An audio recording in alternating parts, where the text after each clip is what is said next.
இந்தியாவை தாண்டி உலகம் முழுவதும் வழிபடப்படும் ஒரே தமிழ் கடவுள் யார் தெரியுமா? அது முருகன்.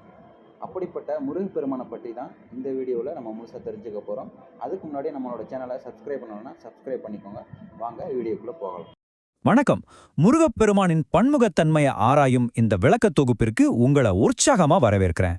சரி, நேரடியா விஷயத்துக்கு வருவோம். இன்னைக்கு நாம பார்க்க போறது வெறும் ஒரு புராண கதை கிடையாது.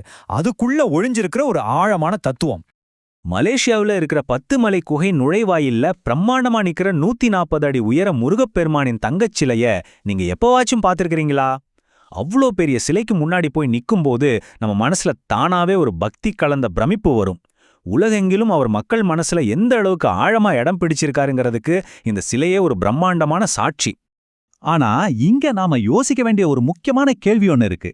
காலனித்துவ காலத்துல சிலர் முத்திர குத்துனது போல முருகப்பெருமான் அப்படிங்கிறவரு உண்மையிலேயே வெறும் ஒரு போர்க்கடவுள் மட்டும்தானா?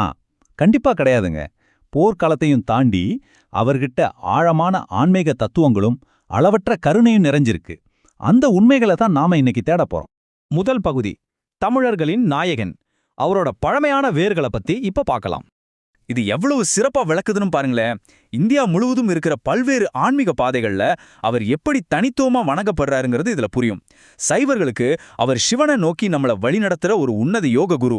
சாக்தர்களை பொறுத்தவரை அன்னை தேவியோட வழிபாட்டை உயர்த்தும் ஒரு ஆற்றல் மிக்க பாதுகாவலர். வைணவர்களுக்கு அவர் சத்தியத்தை காத்து நிக்கிற மாவீரன். ஸ்மார்த்தர்களுக்கோ தெய்வீக ஒருமைப்பாட்டை உணர்த்தும் ஆன்மீக நங்கூரமே முருகப்பெருமான் தாங்க. தமிழர்களோட மிக தொன்மையான இலக்கண நூலான தொல்காப்பியம் குறிஞ்சி நிலத்துக்கான தெய்வமா சேயோன் அப்படிங்கிறவரை குறிப்பிடுது. ஆற்றல், அழகு, அளவற்ற வளம், இது எல்லாத்துக்கும் அடையாளமா இருந்த இந்த சேயோன் தான் பிற்காலத்துல நம்ம அன்போடு கூப்பிடுற முருகன், அதாவது அழகுடையோன் அப்படின்னு உலகெங்கும் அறியப்படுறாரு. இரண்டாவது பகுதி, நெருப்பு வழியா வந்த ஒரு தெய்வீக அவதாரம். சூரபத்மன் அப்படிங்கிற அரக்கனோட கொடுமைகள்ல இருந்து இந்த உலகத்தை காப்பாத்த ஒரு பிரம்மாண்டமான காஸ்மிக் நிகழ்வு தேவைப்பட்டுச்சு. ஸ்கந்த புராணத்தின்படி பாத்தீங்கன்னா, அந்த இருள் சூழ்ந்த ஆட்சியை அழிக்க சிவபெருமான் தன்னோட நெற்றிக் கண்ணை திறக்கிறாரே, அதிலிருந்து 6 நெருப்பு பொறிகள் சீறி பாய்ந்து வெளிவருது. அந்த அதீத வெப்பத்தை அக்னியும் வாயுவும் சுமந்து போய் சரவண பொய்கை ஏரியில சேர்க்கறாங்க. அங்க அந்த பொறிகள் 6 அழகிய தெய்வ குழந்தைகளா உருவெடுத்து கார்த்திகை பெண்களால அன்போடு வளர்க்கப்படுது. அதுக்கப்புறம் அன்னை பார்வதி அந்த 6 குழந்தைகளையும் அன்போடு அணைக்க அவங்க 6 முகங்களை கொண்ட ஒரே சுடரொளி சிறுவனா ஒன்றிணைறாங்க. இப்போ இங்க ரொம்ப சுவாரஸ்யமான விஷயம் என்னன்னா, இந்த 6 அப்படிங்கிற எண் தான். முருகனோட 6 முகங்களும் சாதாரணமாக உருவானது கிடையாது. அவை மனிதனோட மனம், அப்புறம் அவனோட 5 புலன்களை குறிக்குது. அதோட மட்டும் இல்லாம சிவபெருமானின் மறைக்கப்பட்ட 6வது முகமான அதோ முகம் அப்படிங்கிறதோட நேரடி வெளிப்பாடுதான் முருகப்பெருமான்னு ஆன்மீக நூல்கள் ரொம்ப தெளிவா விளக்குது. மூன்றாம் பகுதி, அகங்காரத்தை வீழ்த்துதல், அதாவது சூரபத்மனுடனான போர். போருக்கு கிளம்புறதுக்கு முன்னாடி பார்வதி தேவி வழங்கிய வேல் அப்படிங்கிற தெய்வீக ஆயுதம் ஏதோ ரத்தம் சிந்துறதுக்கான சாதாரண கருவி இல்லைங்க. அது அறியாமை அப்படிங்கிற இருளை கிழித்தெறியும் தூய ஆன்மீக ஞானத்தோட உச்சக்கட்ட சின்னம். அறிவோட கூர்மையையும் ஆழத்தையும் அகலத்தையும் குறிக்கிற ஞானத்தோட வடிவன் தான் அந்த வேல். சூரபத்மன் பல வருஷமா செஞ்ச கடுமையான தவத்தால கிட்டத்தட்ட யாராலையும் வெல்ல முடியாத சக்தியை பெற்று ரொம்ப அகங்காரத்தோட அலைஞ்சான். ஆனா வெறும் சில நாட்கள்லயே அவனோட படைகளை தவிடுபொடியாக்கி முருகன் நேருக்கு நேர் நின்றாரு. கடைசியா தப்பிக்க நினைச்ச சூரபத்மன் தன்னோட மாய சக்தியால ஒரு பெரிய மாமரமா மாற முருகப்பெருமான் ஞானத்தின் வடிவான தன் படைய வேல் கொண்டு அந்த மரத்தை 2ஆக பிளக்கிறாரு. இங்கதான் நம்ம ரொம்ப உற்று நோக்க வேண்டிய ஒரு விஷயம் இருக்கு. அந்த அசுரன் கொல்லப்படல, மாறாக அவனோட அகங்காரம் மட்டுமே அழிக்கப்பட்டது. 2ஆக பிழைக்கப்பட்ட அந்த மரம் மயிலாகவும் சேவலாகவும் மாறுச்சு. மயில் பணிவையும் சேவல் தன்னலமற்ற தன்மையையும் குறிக்குது. எதிரியை அழிக்கிறத விட அவர் அமைதிக்கான ஒரு கருவியா மாத்துறதுதான் முருகனோட உண்மையான கருணை நோக்கம். நான்காவது பகுதி, ஆன்மீக நல்லிணக்கம், பன்மைத்துவத்தின் சின்னம். முருகப்பெருமானின் 2 துணைவியாரான தெய்வானை மற்றும் வள்ளிய பாருங்களேன். தெய்வானை தேவர்களின் அரசனான இந்திரனின் மகள்.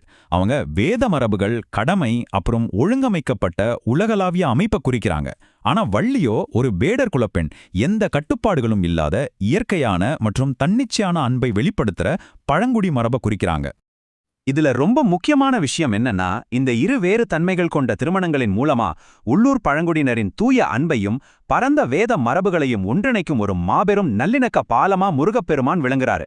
எல்லாரையும் அரவணைக்கிற பன்மைத்துவத்தின் அடையாளம் அவர்னு உறுதியா சொல்லலாம். 5வது பகுதி, பக்தியின் கொண்டாட்டம். இது எப்படி மகிழ்ச்சியான திருவிழாக்களா மாறுதுன்னு பார்க்கலாம். வைகாசி மாதத்துல வர்ற விசாக நட்சத்திரத்தப்போ முருகனோட அவதார தினமான வைகாசி விசாகம் வெகு சிறப்பா கொண்டாடப்படுது. அன்னிக்கு கோயில்கள்ல பால், தேன், சந்தனத்தால அபிஷேகங்கள் நடக்கிறத பார்க்கலாம். வீடுகள்லயோ வேல் வடிவான அல்லது ஆறுமுகங்களைக் கொண்ட தீபங்களை ஏற்றி மனமுருகி வழிபடுவாங்க. இது கோடைக்காலம் அப்படிங்கறதால முருகனோட கருணையை பிரதிபலிக்கும் விதமா பக்தர்களுக்கு நீர், மோர், விசிறி மாதிரியான குளிர்ச்சியான பொருட்களை தானமா வழங்குறது இதுல ரொம்ப அழகான ஒரு அம்சம். குழந்தை வரம் வேண்டி தம்பதிகள் விரதம் இருக்கிறதும் ஒரு வழக்கம். இப்போ இது எப்படி ஒரு ஆழமான பக்தியா விரிவடையுதுன்னு பார்ப்போம். தை மாத பௌர்ணமியில வர்ற தைப்பூசம் தான் முருக பக்தர்களோட உச்சக்கட்ட கொண்டாட்டம். இடும்பன் அப்படிங்கிற முனிவர் 2 மலைகளை சுமந்து வந்ததை குறிக்கும் வகையில பக்தர்கள் பல மைல்கள் தூரம் பாவடி சுமந்து சென்று தங்களோட வேண்டுதல்களை நிறைவேற்றுறாங்க. இது ஆன்மீக ரீதியா தங்களை முழுமையா தூய்மைப்படுத்திக்கிற ஒரு உன்னதமான உலகளாவிய பெரும் நிகழ்வு. இந்த ஆழமான விளக்கத் தொகுப்போட இறுதியில நாம எல்லாரும் சிந்திக்க வேண்டிய ஒரு முக்கியமான கேள்வி ஒன்னு இருக்கு.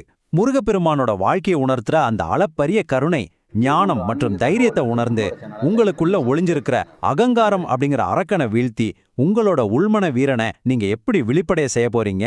இந்த கேள்வியோட இன்னைக்கு நம்ம அலசல நிறைவு செய்வோம். அறிவை கூர்மையாக்குங்கள், அன்பை பெருக்குங்கள்.